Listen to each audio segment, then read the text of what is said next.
네, 2부의 문이 열렸습니다. 이제 김창렬 화백님 나이가 36이 됐어요. 네, 36세 김창렬 화백. 그래서 이제 나이가 20살이 넘었고 이제 30 중반대에 미국 뉴욕으로 가게 됩니다. 1965년에 가게 됩니다. 이때 김창렬 화백님이 이런 생각이었대요. 한국을 떠나야 한다. 이제 내 작품은 국제적인 언어를 사용해야 한다. 우물 안에서는 살아남을 수 없다. 이런 절박한 생각을 자신은 그 당시 때 갖고 있었다라고 이제 얘기를 합니다. 1960년대에는 또 많은 사실 화가들이 해외로 진출을 꿈꿨었고 진출을 했었던 시기죠. 그래서 대표적으로 이미 1965년도에 김창렬 화백님이 뉴욕으로 갈 당시에 그 이전에 이미 있었던 예술가가 있었죠. 대표적으로 백남준이 있었고 또 대표적으로 김한기 화백님이 또 뉴욕에 있었습니다. 그래서 뉴욕을 김창렬 화백이 갈 수 있었던 것도 그 당시 때 김한기 화백님의 추천으로 이제 록펠러 재단의 초청을 받았어요. 그래서 먼저 록펠러 재단의 록펠러 재단으로부터 지원을 받고 있었던 분이 김한기였고, 그쵸?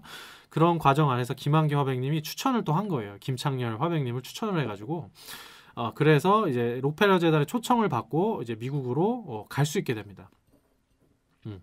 그래서 이 김한기와 이제 김창렬 이 두 분의 관계는 사실 김창렬 화백님이 서울대 미대에 입학을 했을 때 교수직을 이미 그만두고 미국 뉴욕으로 떠난 상태였기 때문에 직접 이제 둘이 스승과 제자로서 만날 기회는 없었는데, 그럼에도 불구하고 김한기 화백님이 이제 이 록펠러 재단에다가 김창렬 화백님을 추천을 해줘가지고 올 수 있게 됐어요. 그래서 굉장히 고마웠겠죠. 그래서 보게 되면 김한기 화백님이 참 진짜 인격이 정말 뛰어나셨던 분이셨던 것 같아요. 정말 제가 제 책에도 이제 계속 연결되면서 언급이 되기도 하지만 정말 많은 화가들을 도와줬던 분이고 더군다나 정말 역량 있었던 화가들이 누군지를 정말 딱 보는 안목을 갖고 계셨고, 그런 예술가들을 굉장히 지원해주고 최대한 도와주려고 하셨던 분이죠.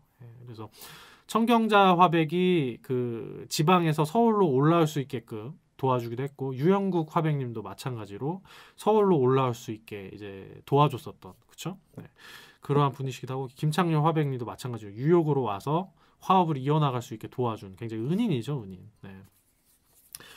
그래서 이제 김창렬 화백님도 고마우니까 뉴욕 생활 중에 굉장히 또 의지할 수 있는 사람은 그 당시 때 또 한국인일 거잖아요. 그래서 김한기 화백님이 살고 있었던 집 작업실에 많이 또 찾아뵙고 인사도 드리고, 그런 과정에서 김한기 화백님이 또 백남준을 또 만나게 해줬다고 합니다. 그래서 이렇게 또 이렇게 다 연결이 돼요. 김한기 화백님이랑 백남준이 서로 알고 있는 또 사이였고, 그래서 김창렬 화백님을 소개해줬고요.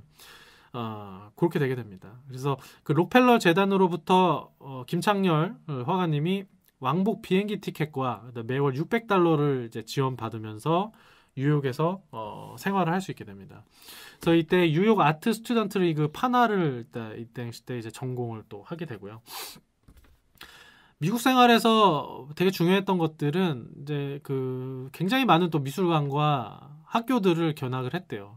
그런 과정들이 뉴욕 미술계가 현재 어떤 경향을 갖고 있는지에 대해서 본인이 이제 알게 되는 그러한 기회가 됐고, 1960년대에 이제 미국에서 뉴욕에서 유행했었던 대세가 됐었던 양식들 있잖아요. 팝아트나 미니멀 아트 이런 것들이 그 당시 때 대세를 이루고 있었던 상황이었고, 그런 영향들을 사실 무시할 수가 없어요.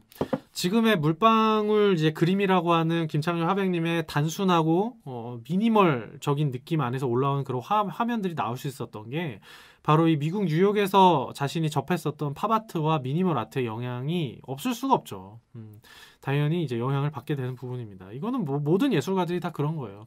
자신이 살면서 보고 느끼고 체험하는 것들이 다 자신의 작업에 영향을 미치게 되거든요. 그래서 물방울 회화에서 이 구체적인 물질인 물방울이라고 하는 것을 이제 전면에 내세울 수 있었던 것도 팝아트가 어떤 구체적인 물질을 전면에 내세우잖아요. 딱 세상에 존재하고 있는 명확한 어떤 대상들. 근데 팝아트는 이제 그걸 어떠한 상품들을 이제 내세우잖아요. 상품을 내세운 거지만 본질적 측면에서 중요한 거는 어떤 세상에 존재하는 물질을 그대로 화면에다가 드러냈다라고 하는 게 중요하죠. 코카콜라 캔이 됐든 캠벨 수프 캔이 됐든, 그렇죠? 그것처럼 이제 이 김창렬 화백도 물방울이라고 하는 구체적인 하나의 물질 대상을 화면에다가 주인공으로서 전면에 내세울 수 있었던 것도 이런 팝아트의 경향들이 이미 이제 서구 사회에서 자연스럽게 받아들이는 과정이 있기 때문에 또 가능한 부분들도 있었고, 또 김찬 화백님의 화면을 보게 되면 굉장히 단순합니다. 그렇죠? 정말 단순하죠. 그 캔버스 지지체를 보게 되면은, 이제 캔버스 아니죠? 지지체를 보게 되면은 마대를 보통 많이 사용한단 말이에요. 그렇죠? 네. 마를 보통 많이 사용하게 되는데 이 마에다가 채색 자체를 안 하잖아요. 예, 그렇죠? 굉장히 단순화되어 있어요. 그러한 것들도 그 당시 때 서구 사회에서 서구 미술계에서 유행했었던 미니멀 아트가 이미 미술로서 인정이 되고 있던 과정이었기 때문에 이런 것들이 자연스럽게 등장을 할 수 있었던 부분이다라고 또 볼 수가 있죠. 자, 이런 과정 안에서 또 이제 재단의 지원을 받는 것도 또 넉넉한 금액은 아니다 보니까 넥타이 공장에서 일을 하면서, 그렇죠? 아르바이트 하면서 이제 근근히 버티면서 유혹 생활을 이어나가게 됩니다. 이런 것들도 뭐 어떻게 보면 우리 내가 저번 편 제가 강익준 편에서 얘기했듯이 강익준 작가님도 유혹에서 이제 유학 생활할 때 굉장히 힘드셨잖아요. 그래서 그림 그릴 시간이 없을 정도로 하루 종일 아르바이트를 하셨잖아요. 예, 그래서 그런 과정에서 자신의 작업이 이제 탄생하기도 하는 건데, 김창렬 화백님도 그 당시 때 굉장히 힘든 시절이었고 본인 스스로도 그림 인생에서 제일 수치스러운 시기였다라고 이렇게 얘기를 합니다. 아무래도 그렇게 얘기하시는 게 그 당시 때 유혹 시절 때 등장했었던 작품들이 자기 스스로 이제 만족스럽지 않았다라고 좀 볼 수가 있겠죠. 예, 그래서 아마 그렇게 이제 말씀을 하시는 거라고 보고, 그리고 이제 그 유혹 시절 이제 4년 생활 이후에 그 이후에 이제 파리로 가게 됩니다. 이제 파리에 와서 이제 나머지 대부분의 생애를 이제 파리에서 말년 때까지 보내게 되는데, 파리에 가게 된 것도 여러 가지 이유가 있겠지만 한 가지 이유가 미국 그 당시 때 1960, 70년대의 뉴욕의 미술 시장 자체가 굉장히 그 당시 때 미술가들의 증언에 의하면 굉장히 자본주의에 극도로 경도되어 있었던 이제 상황이었다라고 좀 우리가 볼 수가 있어요. 네. 그래서 그 당시 때 이제 김한기 화백님도 그렇고 김양한 이제 그 여사님도 그렇고 그 당시 때 이제 에세이들을 뉴욕 시절 때 에세이들을 보게 되면 증언이 되고 있는데, 스타 작가, 정말 막 잘 팔리는 스타 작가나 스타 작가 아니면 혹은 그런 스타 작가들이 만들어낸 팝아트나 미니멀 아트의 양식, 그런 양식들이 아니면 미술 시장에서 인정받는 것 자체가 그러니까 눈에 띄거나 갤러리에 전시가 되거나 이런 것 자체가 그냥 거의 불가능한 그런 상황이었다라고 해요. 네, 그러니까 그 화랑을 운영하는 사람들이 어떤 미술을 정말 진정으로 사랑하는 마음을 가지고 미술에 대해서 어떤 안목을 갖고 있는 객관적인 안목을 갖고 있는 상태에서 좋은 작가를 선별하고 좋은 작가의 작품을 자신의 어떤 안목을 갖고 전시를 열면서 작품을 소개하고 판매하고, 이러한 것들이 이제 미술 시장에서 건강한 미술 시장의 기본적인 요건이라고 볼 수가 있는데, 그 당시 때 이제 미국 뉴욕의 시장 자체는, 그쵸? 팝아트가 등장했다는 것 자체가, 팝아트가 등장했다는 걸 여러 가지로 우리가 해석해 볼 수가 있는데, 팝아트가 등장을 했고 그것이 그것도 뉴욕에서 등장해났다는 게 우연의 일치가 아니에요. 예. 그 당시 때 자본주의의 가장 어떤 미국적인 자본주의가 존재를 하잖아요. 예, 굉장히 물신주의, 그렇죠? 이제 물질적인 걸 굉장히 중시하고 돈을 굉장히 중시하는 이러한 사고 방식, 이러한 것들이 이제 미국의 굉장히 그 당시 때 강한 문화였고, 그런 것들이 사실 뭐 지금도 계속해서 이어져 오고 있죠. 그런 자본주의라는 것을 중시하는 것들이. 그러한 것들이 미술 시장까지도 어떻게 보면 미국 뉴욕 미술계에서 자본주의가 굉장히 크게 경도가 되게 된 거죠. 네, 그래서 앞서 제가 말씀드렸듯이 어떤 좋은 작가를 발굴하는 것보다는 이미 잘 팔리는 작가의 작품을 취급하려고 하고, 그렇죠? 대세가 되는 양식 아니면은 이제 판매 자체를 하지 않고 소개 자체를 하지 않으려고 하는, 그렇죠? 그런 것들이 굉장히 강했다라고 하는 거죠. 이러한 상황 안에서 김창렬 작가님이 그 당시 때 뉴욕에서 활동할 때 얼마나 힘들었겠어요. 자신의 작품 자체가 소개될 수 있는 여지 자체가 없는데, 예, 그래서 결국에는 파리로 가게 됩니다. 파리로 그래서 가게 되는 이유가 있어요. 자, 그래서 파리로 가게 됩니다. 1969년 40살 때, 예, 1969년 40살 때 이제 파리에 가게 됩니다. 예. 이런 나이 같은 것들도 우리가 한번 생각해 볼 필요가 있죠. 예, 40살 때 이제 파리에 가게 됩니다. 아무런 그 당시 때까지도 아무런 어떤 기반이 없는 상태에 이제 화가로서의 생활을 하고 있었던 때인 거죠.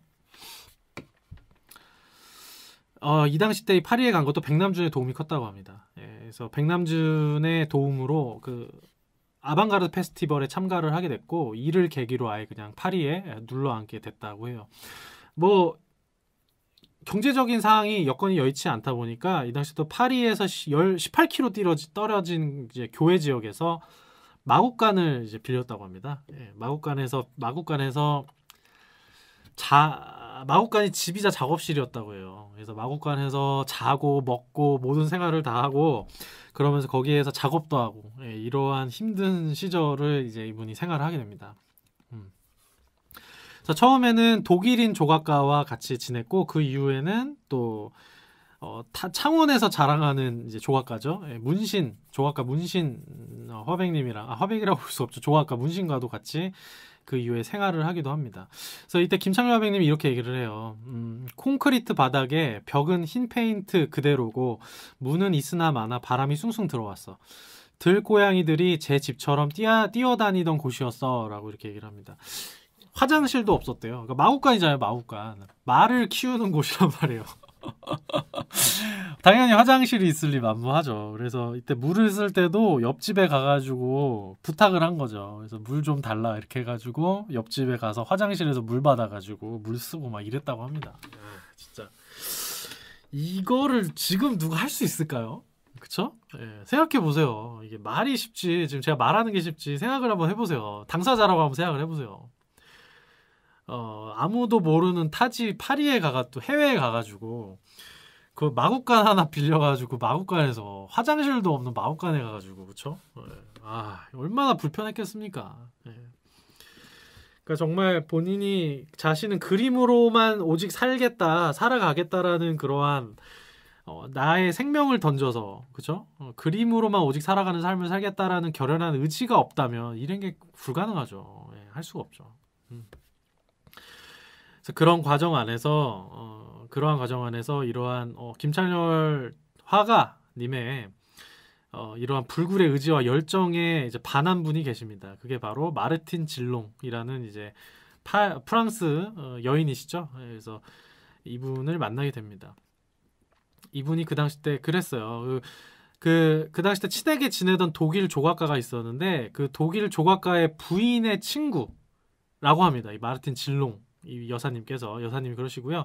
이분이 그 당시 때 장애 아들을 돌보는 거에 굉장히 열심히셨대요. 그래서 그런 과정에 이제 그 친구의 친구를 이렇게 자연스럽게 만나게 됐는데 이 당시 때 이 김창렬을 본 마르틴 질롱 여사님께서 굉장히 반했다고 합니다. 첫눈에 반했대요. 그래서 그분이 이렇게 얘기를 해요. 열정적인 모습을 보고 반했대요. 김창렬 화백님의. 오로지 작품만을 생각하고 다른 거는 뭐 생각을 안 했대요. 생각을 안 하는 그런 분이라고 합니다. 그래서 또 이런 얘기를 해요. 여리고 상처도 잘 받았다. 마음에 안 드는 그림은 곧잘 찢어버려 늘 기분을 잘 맞춰줘야 했다. 그러려니 여기고 살다 보니 참 긴 세월이 흘렀다. 이렇게 마르틴 질롱 여사님께서 이렇게 얘기를 또 하시기도 합니다. 이분 지금 한국에 살고 계세요. 네, 그래서 이때 만나서 결혼도 합니다. 이제 마르틴 질롱 이제 부모님께서는 반대를 하셨죠. 반대를 하셔갖고 결국에는 하객도 없이 둘만 결혼식을 그 당시에 했다고 하고요. 아이도 갖고. 그래서 지금 그 아드님 되시는 분이 지금 고려대 교수님이세요. 제가 알기로는 고려대 불어불문학과 교수님으로 저는 알고 있고요. 그래서 아들도 낳고 그리고 이 곳에서 바로 우리가 알고 있는 물방울 그림이 이 마국간에서 탄생을 하게 됩니다. 이 마국간 얘기를 하니까 자꾸만 성경에서 성경 얘기 저는 기독교 신자는 아닌데 성경이 생각나네요. 그렇죠? 마국간 얘기가 처음에 등장을 하잖아요. 그렇죠? 예수가 탄생을 할 때. 그래서 그게 생각이 나네. 마국간에서 이제 물방울 그림도 탄생하고 또 사랑도 만나게 되고 참 그래요. 그러니까 사람이 참 자신이 어떤 진정 어린 어떤 그 뜻을 갖고 하는 행위 속에서는 참 이러한 복들이 그쵸? 행운들이 존재를 하게 되나 봐요. 그러니까 참 행운이라는 것도 내가 의도하지 않고 노력하지 않았는데 얻어지는 행운은 좀 그렇게 의미 있지는 않다고 생각이 좀 들죠. 그렇죠? 본인이 정말 뜻을 갖고 애정을 갖고 뭔가를 심대하게 심혈을 기울여서 노력을 하는 과정 안에서 이렇게 오게 되는 이제 이런 것들이 진정한 행운이다라고 볼 수 있고 감사한 일이라고 좀 볼 수 있지 않나 그런 생각이 됩니다. 그래서 김창렬 화백님의 인생에서도 이때 시기가 정말 중요했던 것 같아요. 그래서 마르틴 질롱 이렇게 사랑을 만나서 결혼도 하고 이 과정 안에서 얼마나 또 이런 게 힘이 됐겠어요. 예, 자신이 정말 힘들고 외롭고 고단하고 고달프고 가난하고 궁핍함 이런 시기에 자신이 이렇게 열정적으로 화가로서의 열정적인 열정만 갖고 있는 이런 모습을 보고 사랑할 수 있는 여인을 만났다는 것 자체가 얼마나 큰 행운입니까? 그렇죠? 예, 얼마나 큰 행운이에요. 참 그렇습니다. 그래서 이분이 얼마나 힘이 났겠어요. 예, 자신을 사랑해주는 사람이 곁에 있고 지켜주는 사람이 있고 믿어주는 사람이 있잖아요. 그래서 그런 과정 안에서 자신의 예술이 드디어 꽃을 피기 시작합니다. 그래서 이때부터 물방울 연작이 탄생하게 되는 계기가 마련이 돼요. 물방울 그림이 탄생하게 되는 어떤 극초반의 어떤 그 뭐라고 해야 되죠? 그러니까 그 물방울 그림이 탄생하게 되는 어떤 그 뭐라고 해야 되지? 신생아 단계, 그렇죠? 아직 모습을 다 갖춰나가게 되는 그 단계의 작품이 바로 현상이라는 작품입니다. 현상. 네. 현상 연작을 이제 만들게 돼요. 이 현상 연작을 보게 되면은 노란 배경이 미니멀하게 이제 존재를 하고 그 노란 배경 앞에서 정말 찐득찐득한 그 물 액체. 찐득찐득한 하얀 액체가 그 노란 화면에서 이렇게 비집고 나옵니다. 예, 그래서 좀 봤을 때 사실 뭐 이렇게 유쾌하지는 않은 화면이에요. 조금 뭐랄까 좀 찐득찐득한 그 느낌 있잖아요. 그 액체가 이렇게 캔버스에서 이렇게 삐집고 막 새어 나오는 그런 느낌이거든요. 그래서 그런 느낌으로 표현이 되어 있고 이 당시 때 작품에 대해서 화가는 이렇게 얘기를 해요.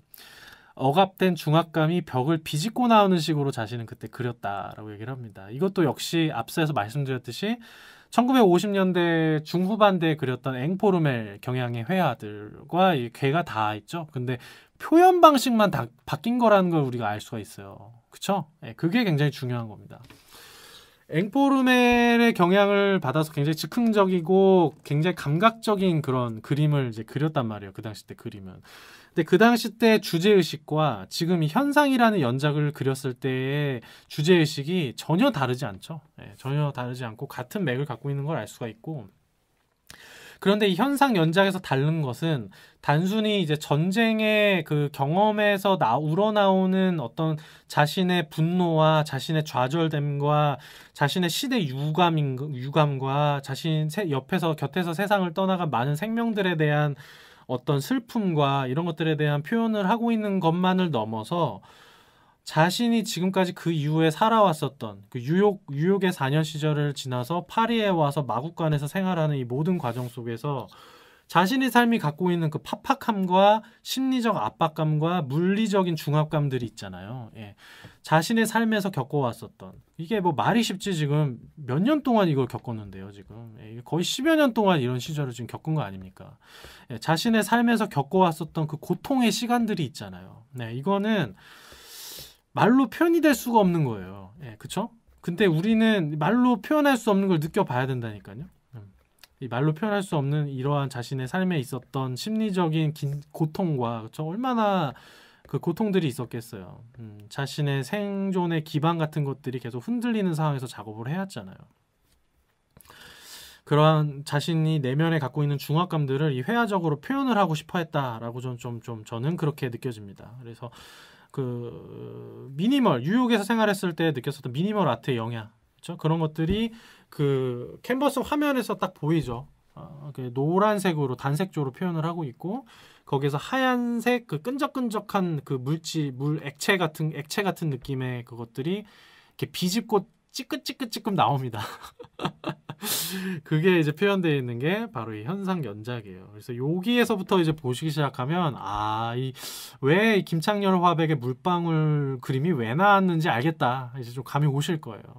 그래서 이렇게 과정을 통해서 나오게 되는 겁니다. 그러니까 그래서 이 김창렬 화백님의 이 회화 세계 전체적인 흐름을 봤을 때 이 물방울 그림이라고 하는 것은 정말 뭐라고 얘기해야 될까? 이 화가 입장에서 참 진실된 창안이다라는 생각이 들 수밖에 없는 거예요. 네. 그러니까 얼토당토하게 갑자기 이렇게 물방울 액체가 나오는 게 아니거든요. 자신이 화업을 시작하게 되는 한국전쟁 이후부터 본격적으로 화업을 시작했잖아요. 1960년대 엠포름의 경향, 그 다음에 이 1970년 초반, 1971년에 나오게 되는 이 현상 연작에서 나오게 되는 이 끈적끈적한 액체의 물질이 삐집고 나오는 거. 그 다음 그 과정, 그 이후에 나오게 되는 이제 물방울 회화, 이러한 전체적인 흐름을 봤을 때 굉장히 그 조형적으로 수긍이 가는 방향으로 이제 물방울이 탄생하게 됐다라고 하는 거죠. 그래서 그러한 것들이 봤을 때 이 화가로서는 자신이 표현하고 싶어하는 어떤 일관된 어떤 주제의식이 있었고, 그것을 회화적으로 완성도 있게 어떻게 표현해야 되는가를 계속해서 찾아냈고, 그 결론으로서 자신이 도달하게 된 게 결국에는 이 물방울이다라고 우리가 볼 수가 있는 거죠. 자, 그래서 1972년 43살 이때부터 이제 본격적으로 우리가 알고 있는 물방울을 화면에다가 사실적인 기법으로 그리기 시작합니다. 파리에 온 지 3년 만에, 3년째 되던 때에 있었던 이제 일이죠. 이것은 워낙 유명한 에피소드긴 한데, 김창렬 화백님이 어떻게 물방울을 창안해서 그리게 됐냐 에피소드가 있죠. 그 당시 때 이제 워낙 가난하다 보니까 캔버스를 재활용을 했단 말이에요. 그래서 처음에 캔버스에 유화로 그렸다가 마음에 안 들면 뒤에 이제 물을 뿌려가지고 캔버스 뒤편에다 물을 뿌려놓으면 이제 그게 젖으면서 그 유화가 그려놨던 게 떨어진단 말이죠. 그래서 뒤에 물을 적셔놓고 밤새도록 적셔놨다가 유화 물감을 다시 다 벗겨내고 거기 위에다가 캔버스를 말린 다음에 다시 이제 그림을 그리고 이러면서 계속해서 실험을 하는 과정이었던 거예요. 근데 어느 날 이제 마음에 들지 않아가지고 다시 재활용을 하기 위해서 캔버스에다 물을 뿌려놨는데, 아침에 일어나서 그 물을 봤더니 그 물이 방울방울 져가지고 아침 햇살과 함께 이렇게 반사돼가지고 그 물방울들이 막 찬란하게 빛나고 있었다는 거죠. 네, 그래서 그 찬란하게 아침 햇살에 빛나고 있는 물방울을 본 순간 뭔가 깨달음을 느꼈다는 겁니다. 그 뭔가 막 이렇게 그 뭐랄까 그 자신이 그 떨리는 어떤 그 전율을 느꼈다는 거예요. 어떤 그 자신의 어떤 뭐랄까 자신 인간적으로 봤을 때 어떤 계시 같은 걸 느낀 거죠. 이 물방울이라고 하는 걸 그려봐야겠다라는 그러한 생각을 갖게 됐다고 합니다. 이러한 어떤 자기 개인이 느끼게 되는 깨달음, 이런 것들도 자기 당사자가 아닌 이상은 사실 체감하기가 어려워요. 근데 아마 각자의 인생에서, 그리고 각자의 인생을 뭔가 진실되게 살아가는 사람이라면 아마 이러한 같지는 않지만 이것과 같은 궤에 있는 체감들을 하신 적이 있을 거라고 저는 생각이 돼요. 네. 누구도 설명할 수 없고 누구도 공감할 수 없고 나도 이걸 어떻게 말로 잘 표현을 못 하겠는데 말도 안 되는 이러한 어떤 깨달음의 순간을 느끼는 때가 있잖아요. 네, 그래서 그러한 순간이 바로 이 김창렬 화백에 있지 않았나 해야 되고, 제가 좀 이거를 조금 추측해서 조금 더 풀어서 얘기를 하자면 아까 제가 말씀드리는 것과 연결이 된다고 생각을 해요. 저는 자신의 주제의식은 명확했어요. 이분이 말로 표현을 하고 뭔가 이론적으로 긴 논설문을 이유한 작가님처럼 긴 자신 비평문이나 논설문을 통해서 자신의 어떤 미학을 언어적으로 정리하거나 뭐 그러지는 않았지만 자신이 살아온 과정 안에서 느껴왔었던 것들이 있다는 거죠. 전쟁의 상흔이라든지 자신이 그 이후에 살아오는 과정이 그 전쟁 이전에도 어떤 좌우 이념대리, 정치적인 이념으로 인해서 자신이 사실 핍박을 받았던 경험부터 시작해서 전쟁과 전쟁 이후에 자신이 화가로서 생활하면서 느꼈던 많은 가난과 궁핍함들을 이겨내야 했었던 생존의 삶, 그렇죠? 그러한 삶들이 굉장히 그 여유가 없는 어떤 그러한 자신의 삶의 굴곡 속에서 그러한 것들을 자신이 화면에 표출해내고 싶다라는 생각을 하면서 살아오신 거죠. 그런 과정 안에서 그럼 그걸 어떻게 자신이 효과적으로 표현해야 되느냐에 대한 고민을 계속하면서 회화적인 실험을 이어와 온 건데, 그 과정 안에서 자연스럽게 자신이 어느 날 아침에 깨어나서 캔버스에 동동동 떠 있는 물방울들을 보게 되는, 맺혀 있는 물방울들을 보게 됐는데, 그 물방울에서 말로 표현할 수 없는 뭔가를 자신이 느끼게 된 거죠, 직감적으로. 예, 이 물방울 자신이 지금은 뭔가 말로 표현할 수 없는데, 내가 어떤 걸 표현하고 싶어하는 어떤 조형적인 답이 바로 이곳에 있을 것 같다라는 거를 느꼈다는 거죠. 예. 그런데 그거를 자기가 명확하게 알기 위해선 단 하나의 방법밖에 없어요. 그거를 실제로 행해보는 방법밖에 없습니다. 예. 그렇기 때문에 김창렬 화백님은 그거를 행한 거죠. 뭐? 물방울을 그렸다고요. 예. 여기에 분명히 물방울에 뭔가가 있는데 이 물방울을 그려봐야지 아는 거잖아요. 그래서 도대체 자기 자신이 지금 느끼고 있고 뭔가 깨달았는데 말로 표현할 수 없는 그 뭔가 직관적인 깨달음이, 그 깨달음 안에 도대체 무궁무진한 것들인데 뭔지를 지금은 내가 말로 설명할 수 없는데, 이거를 뭔지 알기 위해서 물방울을 그려보자가 된 거예요. 예, 저는 그렇게 보입니다. 예, 그리고 그게 맞는 과정으로 간 거고요. 자, 그래서 나오는 첫 번째 물방울 작업이 바로 밤의 이벤트입니다. 예, 밤의 이벤트 1972년에 나오게 됩니다. 이게 바로 첫 번째 물방울 작품이에요. 그래서 이게 이제 그 제주도립 김창렬 미술관의 소장품이기도 할 겁니다. 아마. 예, 그래서 아마 김창렬 화백님한테는 굉장히 의미 있는 작업이겠죠. 예, 최초의 어떤 물방울 작업이다라고 볼 수가 있으니까.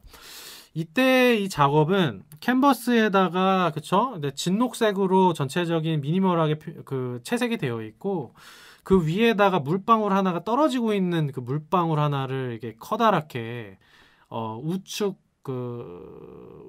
우측 하단에다가 이제 이렇게 표현을 해놨어요. 근데 이때 표현은 조금 다른 게, 우리가 알고 있는 김창렬 화백님의 물방울 그림은 이제 그 화면 지지체에 맺혀 있는 물방울이잖아요. 지지체에 맺혀 있는, 그러니까 지지체 마대와 뒤에 지지체가 되는 마대와 물방울이 같이 붙어 있는, 그게 붙어 있어서 맺혀 있는, 송글송글 맺혀 있는 그러한 형태잖아요. 근데 지금 최초의 밤의 이벤트의 작품은 물방울이 캔버스에 맺혀 있지 않습니다. 캔버스와 어느 정도 일정한 이격 관계를 두고 이렇게 띄어져 있는 그러한 느낌이에요. 이어관계를 주고 띄어져 있는 상태에서 물방울 하나가 떨어져 있는 모습을 포착하고 있는 좀 그런 느낌이라서, 그렇게 느껴지는 게 이 물방울 바로 옆에 그 물방울 그림자가 이렇게 맺혀 있어요. 그래서 그것이 좀 이격거리를 주고 띄어져 있다라는 것을 좀 우리가 느낄 수 있는 좀 그런 화면입니다. 아니면 뭐 그렇게 볼 수도 있겠죠.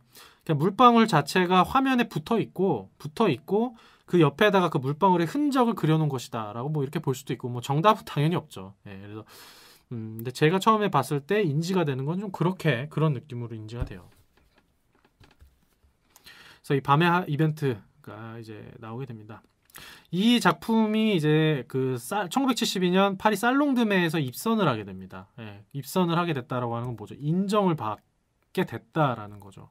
그래서 이 파리 화단에서 이 작품에 대해서 굉장히 긍정적으로 생각을 했어요. 평가를 해줍니다. 그래서 평가를 했고, 굉장히 놀랍다라는 그런 평가를 해줬고, 그래서 화가 스스로도 되게 예상 밖으로 너무 좋은 반응을, 이제 물방울을 그려낸 작품이 반응을 받다 보니까, 그렇다면 이게 이제 한 번 더 발전시켜 보자, 그런 생각으로 물방울을 더 그리기 시작했다라고 합니다. 예, 그래서 이런 화가로서 이러한 외부의 평가 같은 것들이 굉장히 중요하죠. 외부의 평가가 부정적이라면 본인 스스로도 계속해서 어떤 새로운 방향성에 대해서 고민을 하게 될 경향들이 커질 수 있고, 외부에서 어떤 긍정적인 평가를 받았을 때는 어떤 그러한 방향으로서 자신이 좀 더 실험과 진전을 이어 나갈 수 있는 이제 판단이 되죠. 그래서 이 김창렬 화백님도 마찬가지로 외부의 긍정적인 평가를 받게 되면서, 그렇다면 이 물방울을 내가 어떻게 좀 앞으로 다양하게 표현할 수 있을지를 실험을 해보기 시작한 거죠.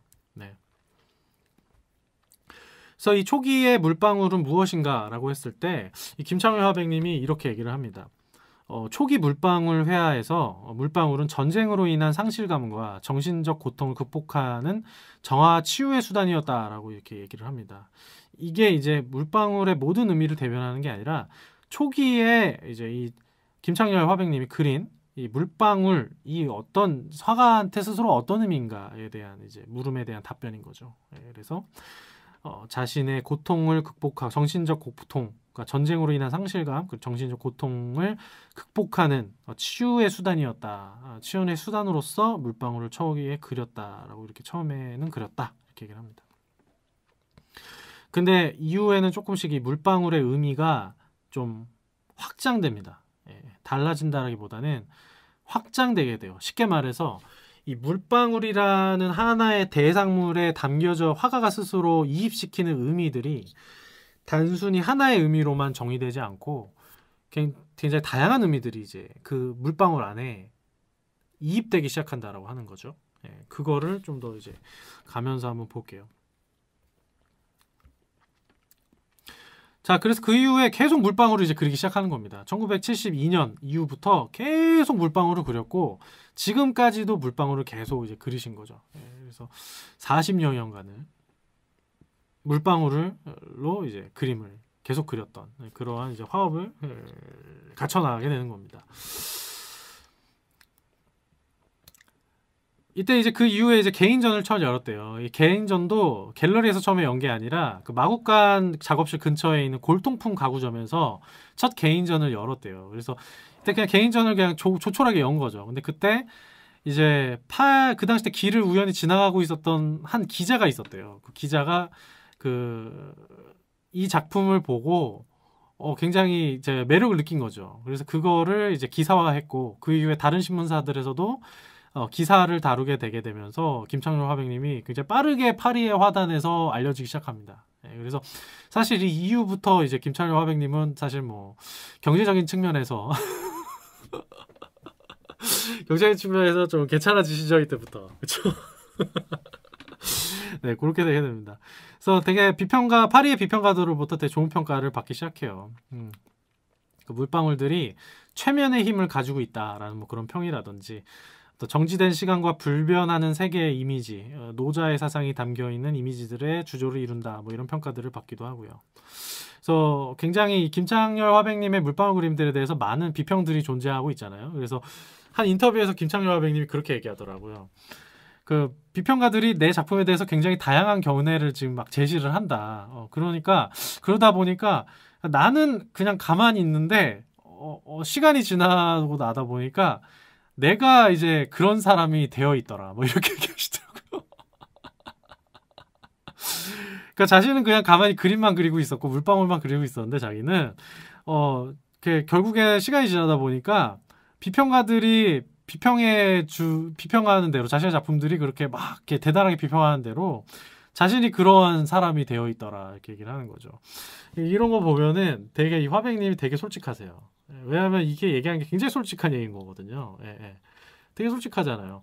이분 화백님이 말씀하시는 거 보면은 다른 인터뷰도 보게 되면 참 굉장히 사람이 솔직하다라는 걸 많이 느껴요. 그러니까 꾸밈이 없어요. 말하는 게 좀 가식이라고 그래야 되나? 자기 자신이 그러니까 자기 자신이 가지고 있는 거를 얘기하는 거는 그 허세가 아니잖아요. 근데 이분은 이제 그런 게 아니라 그냥 되게 솔직하세요. 예, 얘기하면은. 예, 그래서 재밌습니다. 이런 게.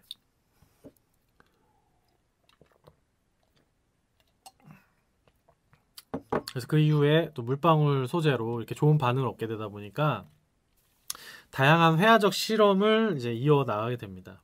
그러니까 그런 거죠. 이제 회화적 실험이라는 게 뭔지 이제 궁금할 수 있는데 이 회화적 실험이라는 게 그런 거죠. 이제 화가가 이제 중심 소재를 물방울로 잡았잖아요. 그러면 자신이 이거를 표현할 때 물방울이 어떻게 표현될 수 있고 또 어떻게 내가 표현해야 하는지 이런 것들에 대한 고민을 자연스럽게 하게 되잖아요. 예.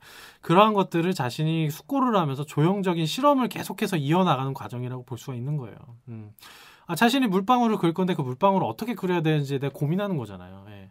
자신이 회화라는 화면 안에서 어떻게 그리고 어떻게 구성해야 되는지 고민하는 거예요. 그걸 바로 우리가 실험이다라고 이제 얘기를 하는 거죠. 그래서 물방울로 실험을 한다면 어떻게 제 해체를 시켜볼게요. 이런 실험들을 한 거예요. 쉽게 말해서 개수. 물방울의 개수. 내가 이 화면에서 물방울을 몇 개를 그릴 건지 당연히 고민이 될 수밖에 없죠. 물방울을 하나만 그릴 건지 아니면 2개를 그릴 건지 뭐 7개를 그릴 건지 50개를 그릴 건지 100개를 그릴 건지 그죠? 그래서 이러한 개수에 대한 것들을 다양하게 그려보면서 실행을 해볼 수가 있을 거고 그것뿐이겠어요. 물방울과 빛과의 관계도 고민해 볼 수 있잖아요. 아까 김창렬 화백님 맨 처음에 이러한 그림을 그려야겠다라고 영감을 받은 게 아침에 캔버스에 맺혀 있는 물방울이 아침 햇살에 반짝반짝 빛나고 있는 그 찬란하고 영롱한 순간을 자신이 목격했다고 했잖아요. 그만큼 물방울을 그릴 때 이 김창렬 화백님의 물방울 그림을 볼 때 중요한 게 물방울의 모양만 보는 게 아니에요. 거기에선 존재하고 있지 않지만 회화적으로 실제로 존재하고 있지는 않지만 김창렬 화백이 그 물방울을 그릴 때는 실제로 존재하지 않지만 어떤 빛을 염두에 두고 그림을 그린 거거든요. 그러니까 빛을 염두에 뒀기 때문에 어떤 물방울이라는 대상이 우리의 눈에 보여지는 거고 그림자라는 게 물방울의 그림자라는 게 형성이 되는 거거든요. 그렇기 때문에 화가 입장에서 물방울을 그릴 때는 빛이 어느 각도에서 들어오고 있고 얼만큼의 양으로 이 물방울을 비추고 있느냐 이런 것들도 자신이 가상으로 생각을 하고 물방울을 그리게 되는 거죠. 그러니까 자연스럽게 물방울과 빛의 관계에 대해서 생각하지 않을래야 않을 수가 없는 거예요. 이런 것들이 우리가 보는 입장에서 그리고 이러한 것들에 대한 고민을 많이 하지 않는 입장에서 그냥 김창렬 화백님의 그림을 봤을 때 아, 김창렬 그림 물방울 그림이네 그리고 지나가는 거죠. 그쵸? 그리고 그걸 그냥 김창렬 화백님의 그림에 대해서 지식적인 부분만 알고 있을 때 그렇게 된다는 거예요. 예. 그쵸? 그러니까 제가 요즘에 많이 얘기하는 게, 뭔가 지식적으로 아는 거 좋아요. 그것도 반드시 필요해요. 근데 아는 만큼 보인다고 얘기하잖아요. 아는 만큼 보이는 거 맞아요. 제가 그거를 거부하지 않습니다. 그것도 맞는 말이라니까요, 진짜. 아는 만큼 보여요. 무지한 상태에서 보는 것과 뭔가를 내가 알고 있는 상태에서 보는 거는 큰 차이가 나게 되죠. 근데 우리가 지식적으로 뭔가 자기 스스로 성숙되어 있지 않은 한 인간이 저지를 수 있는 큰 실수가 자신이 지식적으로 아는 만큼만 보게 돼요. 아는 만큼 보이는 게 맞는데 대부분의 사람들의 실수를 저지를 수 있는 게 지적으로 실수를 저지를 수 있는 게 아는 만큼 보이는 게 맞는데요. 대부분 사람들의 문제로 발생하는 게 뭐냐면 아는 만큼만 보게 된다는 문제가 있다는 거예요. 그게 굉장히 중요한 문제예요. 특히나 예술을 대할 때 정말 중요해요. 예술은 내가 기존에 알고 있었던 거를 되뇌이라고 있는 대상이 아니거든요. 예술이라고 하는 건. 내가 기존에 살면서 몰랐던 것들에 대해서 발견하고 내가 기존에 살면서 뭔가 경험해왔지만 내 스스로 깨닫거나 체감하지 못했다는 거에 대해서 재환기를 시켜줄 수 있게 하는 게 인간이 만들어낸 예술이라고 하는 건데 거기에서 아는 만큼 보이는 걸로만 만족하면 이 예술이라고 하는 것이 갖고 있는 가치와 기능에 대해서 자신의 삶에서 그거를 얻을 수가 없다니까요. 예. 그래서 저는 그 얘기를 이제 하고 있는 거예요. 그래서 그거를 결국에는 예술이 갖고 있는 본질적인 가치의 영역으로 들어가기 위해선 아는 만큼 보이는 그 자신의 고정관념, 기존에 전통적으로 갖고 있었던 게 아는 만큼 보인다라는 사고관이거든요. 그 사고관을 한 번 더 깨고 뛰어넘어서 넘어갈 필요가 있어요. 그래서 저는 그 얘기를 하는 거예요. 그래서 그러한 것들을 경험할 수 있어야 돼요. 자기 스스로. 그러니까 자기 스스로 그 인생에서 자기 스스로를 체감하지 못하신 분들은 제가 지금 말씀드리는 거를 당연히 이해할 수 없죠. 자기 스스로 아는 것들을 넘어서 스스로 깨닫고 체감한 적이 없으니까 그거를 공감할 수 없는 거죠. 네, 그렇죠? 그래서 그럼 결론적으로 말씀드리면 그러는 거죠. 제가 지금 말씀드리는 거에 대해서 공감할 수 있고 이게 이해하실 수 있는 분은 일정 수준의 지적 수준 이상을 넘어선 경지에 도달한 사람이다라는 거라고 말씀드릴 수가 있는 거예요. 그래서 그게 대단하다? 그게 대단한 인간이다? 그 얘기를 하고 있는 게 아니라 자연스럽게 인간이라고 하는 존재가 지적인 능력을 갖고 있는 인간이라고 하는 생물체가 어떤 자신이 정신적으로 성숙해 나가고 진화되어 가는 과정이라는 게 분명히 존재하거든요. 무지의 상태에서 지식과 경험을 쌓아 나가면서 나가는데 자신이 일정 수준의 지식과 경험을 갖추지 못하면은 지적인 허영심이라는 거 안에 빠져서 살게 돼 있어요. 근데 자기 스스로 그 지적인 허영심의 영역을 벗어나는 순간이 존재하게 되거든요. 어떤 한 깨달음의 과정들을 통해서 그 과정을 통하게 되면 자연스럽게 자신이 알고 있는 게 굉장히 허접하다는 걸 알게 되죠. 그렇죠? 그 자연스럽게 아는 만큼 보이는 영역을 넘어서게 되는 겁니다. 예.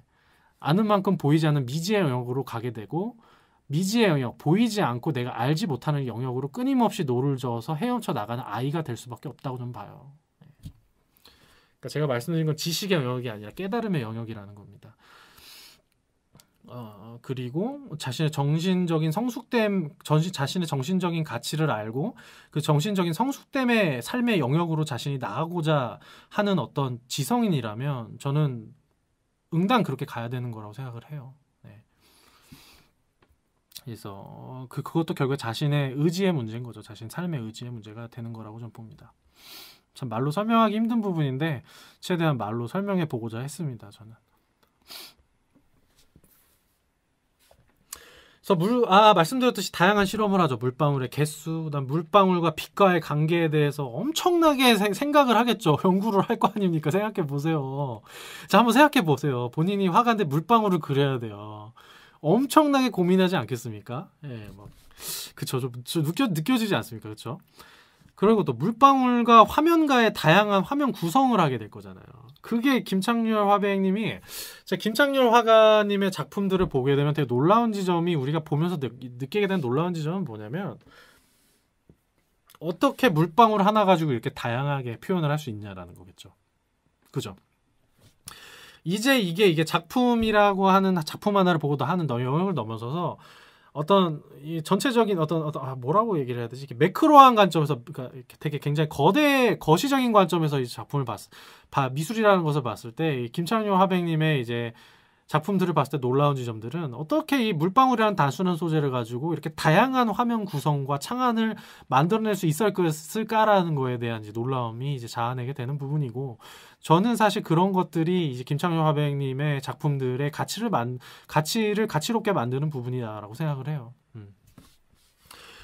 이분의 작품들을 한번 쭉 보세요. 예, 그래서 이분의 작품들을 검색해서 한번 쭉 보시면 이 물방울이라고 하는 걸 어떻게 이렇게 단순한 하나의 평면 화면에다가 이렇게 다양하게 표현해낼 수 있을까라는 그 느낌이 들게 하죠. 그래 그 표현들이 굉장히 다 사실 되게 참신해요. 예, 되게 참신하게 느껴집니다. 그리고 참신하다라는 게 참 대단한 거예요. 참신하다라고 하는 의미는 뭐냐면, 내가 어떤 한 인간들이 삶을 살면서 한 번도 세상에서 보지 못했던 시각적인 체험과 경험을 하게 되었을 때 그걸 참신하다라고 얘기할 수 있는 거거든요. 근데 이 참신함이라는 시각물을 창조할 수 있는 게 정말 대단한 능력인 거예요. 잘 생각해 보세요. 그 기존의 세상 사람들이 보지 못했던 새로운 시각 세계를 보여준다라고 하는 건 이게 엄청난 거예요. 네, 엄청난 거예요. 대부분의 사람들이 그림을 그렸을 때 그걸 도달하지 못하거든요. 예, 왜냐하면 기존에 자신이 봤던 거에서 한 차원 더 벗어난 영역으로 가지 못하기 때문에, 이것도 제가 아까 말한 거랑 똑같이 통하는 거예요. 자신이 기존에 알고 있었던 만큼에서 벗어나지 못하는 거거든요. 아는 만큼 보이는데 자신이 아는 만큼 보이는 영역을 벗어나서 창작을 하지 못한다고요. 그 자신이 그렇게 못하는데 다른 사람들은 자신의 작품을 봤을 때 그걸 느낄 수 있겠어요? 네. 참신함을 느끼지 못한다고요. 근데 김창렬 화백님의 작품을 봤을 때 이분의 작품이 일단 독보성과 독창성을 기본으로 해서 독보성을 가져갈 수 있는 것은 이분의 화면을 봤을 때 언제든지 우리가 느낄 수 있는 거지만, 우리가 세상을 살면서 봤던 다른 어떤 다른 작품이 됐던 다른 시각적인 어떤 경험을 했을 때도 이러한 시각 세계를 제공해 주는 거는 유일하게 김창렬의 그림뿐인 거거든요. 네. 이게 어떤 뜻인지 좀 감이 오셨으면 좋겠네요. 제가 내면에서 느끼는 거를 계속 언어적으로 제가 어떻게든지 이제 이해를 도와드리려고 말씀드리는 건데, 그런 거거든요. 그래서 이 화면 구성에 대한 고민도 하게 될 거고, 그러니까 물방울과 그다음에 지지체들이 만나게 되잖아요. 지지체는 제가 계속해서 말씀드리지만 이제 우리가 알고 있는 캔버스의 유화를 그렸다라고 할 때 캔버스가 지지체가 되잖아요. 그래서 김창렬 화백이 그림을 그릴 때 캔버스뿐만이 아니라 막 신문지에도 그려보고 종이에다가도 그려보고 한지에다가도 그려보고, 그죠? 그다음에 결국에는 자신에게 물방울을 그릴 때 가장 좋은 지지체가 뭐냐고 했을 때 보통 결국 선택한 게 마포죠, 마포. 그렇죠? 이 마천이 되는 겁니다. 마천.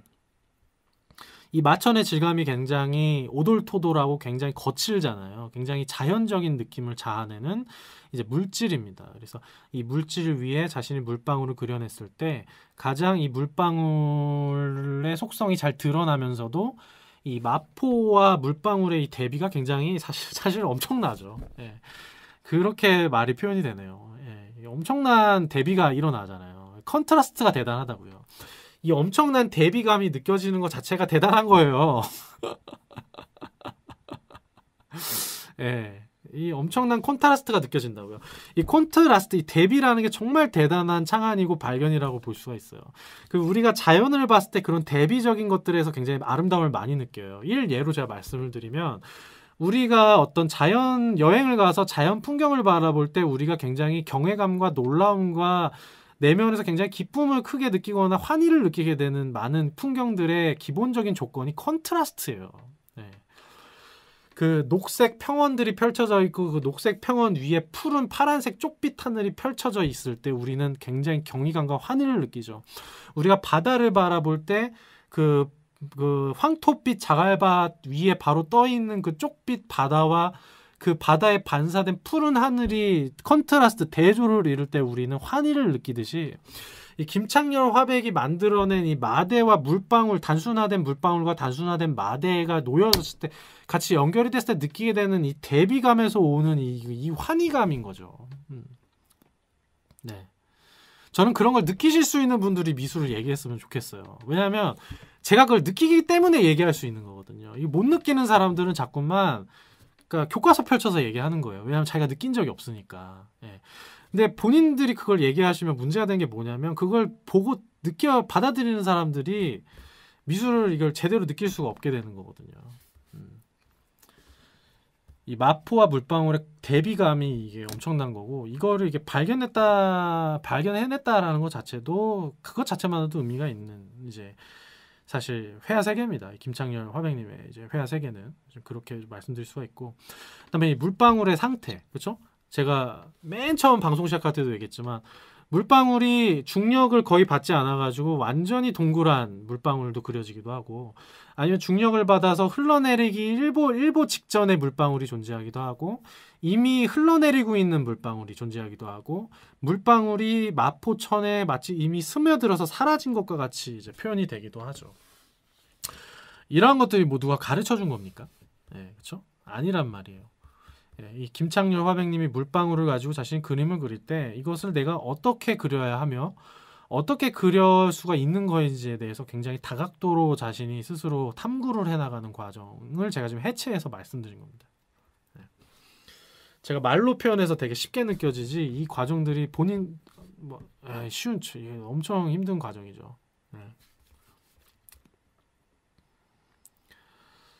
자, 그리고 이런 숱한 탐구와 실험 과정 끝에 이제 김창렬의 물방울 회화세계가 핵심이 될 수 있는 조형 세계를 드디어 발견해내게 되는데 그게 바로 우리가 많이 봐왔던 문자와 물방울의 만남입니다.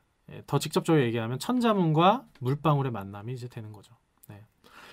그래서 화면 지지체에 대해서도 되게 다양하게 실험을 이제 해나가는 과정 안에서 제가 말씀드렸듯이 아까 캔버스, 뭐 신문지, 마대, 모래, 나무판 뭐 이런 데 다양하게 물방울을 이제 그려봅니다.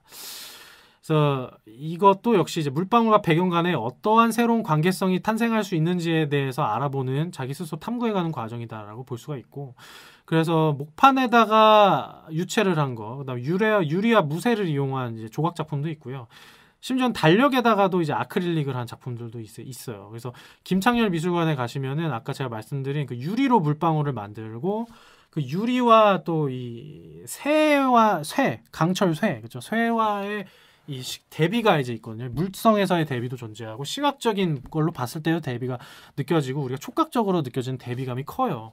그래서 이 김창렬 작가가 유리와 이 강철, 무쇠를 이 철을 이용해 가지고 만든 조각 작품들이 있어요. 두 가지의 대비감을 이용한. 그러니까 마대와 유화물감으로 그려낸 물방울과의 대비감, 컨트라스트를 만들듯이 유리와 쇠와의 컨트라스트를 만드는 조각 작품들도 존재를 하고 있고 그런 것들을 이제 김창렬 미술관에 가시면은 설치가 좀 돼 있어요. 그래서 그런 것들 보시는 것도 굉장히 새로운 전 만남이 좀 되시지 않을까라는 생각이 되고요. 어쨌든 이런 그 물방울과 매체와 지지체와의 이제 관계성에 대해서 계속해서 고민을 한 실험을 해가는 과정에서 어느 날 이걸 하는 거죠. 이제 피가로지 있죠, 신문. 프랑스 파리의 신문이죠. 피가로지에다가 물방울을 한번 그려본 거예요. 근데 그게 굉장히 재미있는 결과를 만들어낸 겁니다.